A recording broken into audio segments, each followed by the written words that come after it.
দর্শক, আপনারা কি কখনো ভেবেছেন যে ইসরায়েল গত 7 দশক ধরে পুরো মধ্যপ্রাচ্যকে চোখ রাঙিয়েছে, যাদের মোসাদকে বিশ্বের সবচেয়ে ভয়ঙ্কর গোয়েন্দা সংস্থা বলা হয়, সেই ইসরায়েলের ভিতরের শহরগুলোতে এখন দিনের বেলায় কিভাবে গাড়ি বোমা ফাটছে? আপনারা কি জানেন যে আমেরিকা ইরানকে প্রযুক্তিগতভাবে পিছিয়ে পড়া দেশ বলে প্রচার করত, সেই ইরান আজ ল্যাবরেটরিতে বসে এমন এক আর্টিফিশিয়াল ব্রেন বা কৃত্রিম মস্তিষ্ক তৈরি করে ফেলেছে, যা সিলিকন ভ্যালির ঘুম হারাম করে দেওয়ার জন্য ভাই যথেষ্ট। আজ আমি আপনাদের সামনে জিওপলিটিক্যাল দুনিয়ার এমন কিছু এক্সক্লুসিভ ব্রেকিং নিউজ নিয়ে এসেছি, যা পশ্চিমা মিডিয়া আপ্রাণ চেষ্টা করছে ধামাচাপা দেওয়ার। আর ভিডিওর একদম শেষে আমি আপনাদের জানাবো তুরস্কের F-16 ফাইটার জেট হঠাৎ করে কেন সোমালিয়ায় গিয়ে বোমা ফেলল, এবং এর সাথে ইসরায়েলের সেই গোপন সামরিক ঘাঁটির কী সম্পর্ক, যা পুরো লোহিত সাগর এবং হর্ন অফ আফ্রিকার মানচিত্র বদলে দিতে পারে। এই প্রতিটি খবর সম্পূর্ণ জানার জন্য আপনাদের আজকের এই পুরো আলোচনাটা খুব মনোযোগ দিয়ে শুনতে হবে। দেখুন, আপনারা খুব ভালো করেই জানেন যে গত কয়েকদিন ধরে মধ্যপ্রাচ্যে আমেরিকা এবং ইরানের মধ্যে একটা যুদ্ধবিরতি নিয়ে রীতিমতো দড়ি টানাটানি চলছে। কেন বলছি? আমেরিকা মরিয়া হয়ে কাতারে আলোচনা করার চেষ্টা করছে, কিন্তু ইরান তাদের ঝুলিয়ে রেখেছে। আর ঠিক এই সময়েই ইসরায়েলের ভিতরের পরিস্থিতি আক্ষরিক অর্থেই বিস্ফোরক হয়ে উঠেছে ভাই। লজিক্যালি চিন্তা করুন দর্শক, আজ 1 জুলাই 2026 ইসরায়েল থেকে একটা খবর এসেছে, যা প্রমাণ করে যে তাদের অভ্যন্তরীণ নিরাপত্তা ব্যবস্থা কিভাবে ভেঙে পড়েছে। গতকাল 30 জুনের সন্ধ্যায় খবর আসে যে ইসরায়েলের উত্তর অঞ্চলীয় শহর হাইফাতে একটা গাড়ি বিকট শব্দে বিস্ফোরিত হয়েছে। এই গাড়ি বোমার আঘাতে পুরো এলাকায় আগুন ছড়িয়ে পড়ে এবং অন্তত একজনের মৃত্যুর খবর পাওয়া যায়। ইরানের তাসনিম নিউজ এজেন্সি এই ঘটনার ভিডিও প্রকাশ করেছে। কিন্তু দর্শক, সবচেয়ে আশ্চর্যের বিষয় কি জানেন?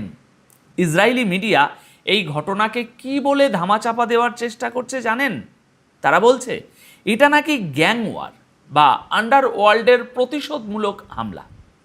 চিন্তা করুন দর্শক, মাত্র 2 দিন আগে ইসরায়েলের জাফা এবং হোলেন শহরেও একইভাবে গাড়ি বোমা বিস্ফোরিত হয়েছিল।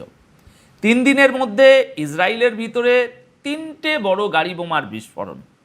একটা দেশ যাদের চারপাশের সীমান্তে যুদ্ধ চলছে, যাদের উপর ইরানের যে কোনো মুহূর্তে হামলা করার কথা, সেই দেশের ভিতরে যদি 3 দিন ধরে গ্যাং ওয়ারের নামে গাড়ি বোমা ফাটতে থাকে, তাহলে সেই দেশের ইন্টেলিজেন্স বা গোয়েন্দারা আসলে কি করছে?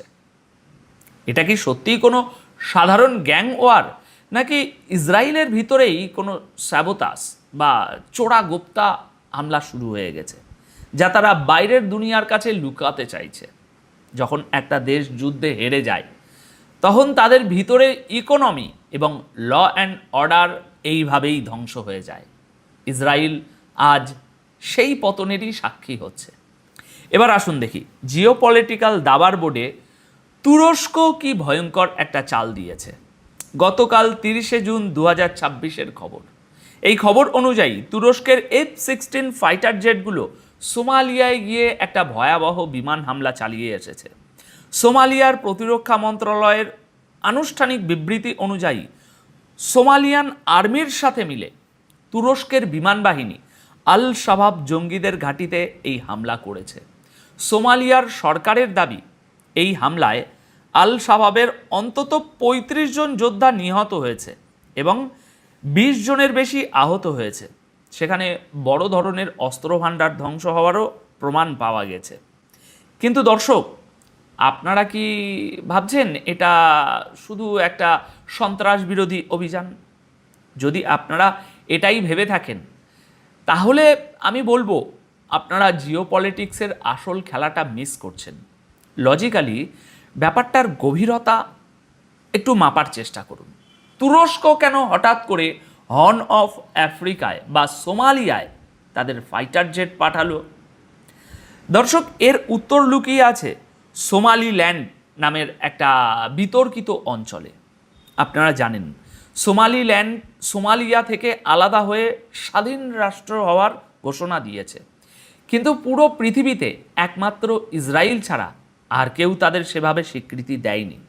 শুধু স্বীকৃতিই নয়, ইসরায়েল এই সোমালিল্যান্ডে একটা সামরিক ঘাঁটি তৈরি করার চেষ্টা করছে, যাতে তারা লোহিত সাগর এবং এডেন উপসাগরের উপর নিজেদের নিয়ন্ত্রণ প্রতিষ্ঠা করতে পারে। আর ঠিক এমন একটা টালমাটাল সময়ে তুরস্ক তাদের F-16 পাঠিয়ে সোমালিয়াকে সাপোর্ট দিচ্ছে। এর মানে কি? এর মানে হলো তুরস্ক আক্ষরিক অর্থেই ইসরায়েল এবং তাদের স্পন্সর করা সোমালিল্যান্ডকে একটা কড়া মেসেজ দিচ্ছে। তুরস্ক বুঝিয়ে দিচ্ছে যে হর্ন অফ আফ্রিকায় ইসরায়েলের কোনো দাদাগিরি বা প্রক্সি গেম তারা চলতে দেবে না। এটা হচ্ছে এরদোয়ানের একটা ডিরেক্ট জিওপলিটিক্যাল স্টেটমেন্ট। তুরস্ক এখন শুধু মিডল ইস্ট নয়, আফ্রিকার জিওপলিটিক্সেও একটা সুপার পাওয়ার হিসাবে নিজেদের প্রতিষ্ঠিত করছে এবং ইসরায়েলের এই সম্প্রসারণবাদকে রুখে দিচ্ছে। দর্শক, পশ্চিমা বিশ্ব সবসময় আমাদের বোঝানোর চেষ্টা করছে বা করেছে টেকনোলজি বা প্রযুক্তির দুনিয়ায় শুধু আমেরিকা বা ইউরোপই রাজত্ব করতে পারে। সিলিকন ভ্যালি বা মাইক্রোসফট ছাড়া নাকি দুনিয়া অচল। কিন্তু আজ আমি আপনাদের ইরানের এমন একটা বৈজ্ঞানিক অর্জনের কথা বলবো যা শুনলে আপনারা বুঝতে পারবেন যে নন ওয়েস্টার্ন দেশগুলো এখন কতটা অ্যাডভান্স হয়ে গেছে। গতকালকের খবর, গতকাল 30শে জুন 2026 তারিখে ইরানের মেহের নিউজ এজেন্সির একটা খবর পুরো বিশ্বের সায়েন্টিফিক কমিউনিটিকে নাড়িয়ে দিয়েছে। ইরানের cognitive science and technologies development task ফোর্সের সেক্রেটারি আয়াতুল্লাহ পোর আব্বাসি তিনি জানিয়েছেন যে ইরান ল্যাবরেটরিতে মানুষের ব্রেন সেল বা মস্তিষ্কের কোষ ব্যবহার করে একটা আর্টিফিশিয়াল ব্রেন বা কৃত্রিম মস্তিষ্ক তৈরি করে ফেলেছে। দর্শক, এটা কোনো সায়েন্স ফিকশন বা সস্তা খবর নয়। ইরান এমন একটা টেকনোলজি ডেভেলপ করেছে যেখানে মানুষের নার্ভ সেগুলোকে ল্যাবরেটরিতে বাঁচিয়ে রেখে সেগুলোকে মেশিনের সাথে কানেক্ট করে একটা লার্নিং নিউরাল নেটওয়ার্ক তৈরি করা হচ্ছে, অর্থাৎ মানুষ এবং মেশিনের একটা ফিউশন। আব্বাসি দাবি করেছেন এই বায়োলজিক্যাল কম্পিউটিং টেকনোলজির দুটো সবচেয়ে বড় সুবিধা আছে। প্রথমত, এর প্রসেসিং স্পিড বর্তমান সিলিকন চিপের চেয়ে বহুগুণ বেশি হবে এবং দ্বিতীয়ত, এই চিপে বিদ্যুতের খরচ বর্তমানের এআই চিপের তুলনায় 10 লক্ষ গুণ কম হবে। আপনারা কি বুঝতে পারছেন এর অর্থ কি? যদি ইরান এই টেকনোলজিকে কমার্শিয়াল লেভেলে বা বাণিজ্যিক স্তরে নিয়ে যেতে পারে, তবে আমেরিকার এআই মনোপলি বা একচেটিয়া আধিপত্য চোখের পলকে ধ্বংস হয়ে যাবে। যে দেশকে আমেরিকা স্যাংশন দিয়ে দমিয়ে রাখতে চেয়েছিল, সেই দেশ আজ সুপার কম্পিউটার এবং বায়োলজিক্যাল কম্পিউটিংয়ের দুনিয়ায় আমেরিকার সমকক্ষ হয়ে দাঁড়াচ্ছে। এটাই হচ্ছে মাল্টিপোলার বিশ্বের একটা বিশাল বৈজ্ঞানিক বিজয়।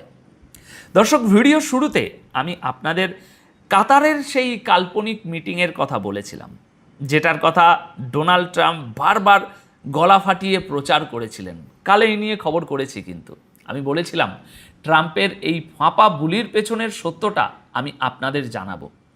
দেখুন, ডোনাল্ড ট্রাম্প দাবি করেছিলেন যে গতকাল 30শে জুন কাতারে আমেরিকা এবং ইরানের মধ্যে একটা মিটিং হবে, কিন্তু আজ 30শে জুন পার হয়ে গিয়েছে, দোহাতে কোনো মিটিং হয়নি, যেমনটা কাল বলেছিলাম। ইরান আক্ষরিক অর্থেই আমেরিকাকে রাস্তায় দাঁড় করিয়ে রেখেছে। চীন বারবার আমেরিকা এবং ইরানকে বলছে আলোচনা চালিয়ে যেতে, কারণ বিশ্ব অর্থনীতি মারাত্মকভাবে ক্ষতিগ্রস্ত হচ্ছে। কিন্তু ইরান জানে যে তেলের দাম যত বাড়বে, ট্রাম্পের মিড টার্ম ইলেকশন জেতার স্বপ্ন ততটাই ফিকে হয়ে যাবে। তাই ইরান এখন খেলছে কৌশলগত বিলম্ব গেম। তারা আমেরিকাকে তিলে তিলে তিলে দুর্বল করছে। আমেরিকা আজ এমন একটা জায়গায় এসে দাঁড়িয়েছে যে একদিকে তাদের মিত্র ইসরায়েলের ভিতরে 3 দিন ধরে গাড়ি বোমা ফাটছে এবং তারা সোমালিয়ায় তুরস্কের কাছে জিওপলিটিক্যালি এক প্রকার কোণঠাসা হচ্ছে। অন্যদিকে ইরান টেকনোলজিক্যাল দুনিয়ায় আর্টিফিশিয়াল ব্রেন তৈরি করে আমেরিকার টেক সুপ্রিমেসিকে চ্যালেঞ্জ করছে। আর সবচেয়ে বড় অপমানজনক বিষয় হলো আমেরিকা আলোচনার টেবিলে বসার জন্য ইরানের কাছে কার্যত হাত পাচ্ছে, আর ইরান তাদের ইগনোর করছে। দর্শক, এটাই হলো একটা সাম্রাজ্যের পতনের আসল চিত্র।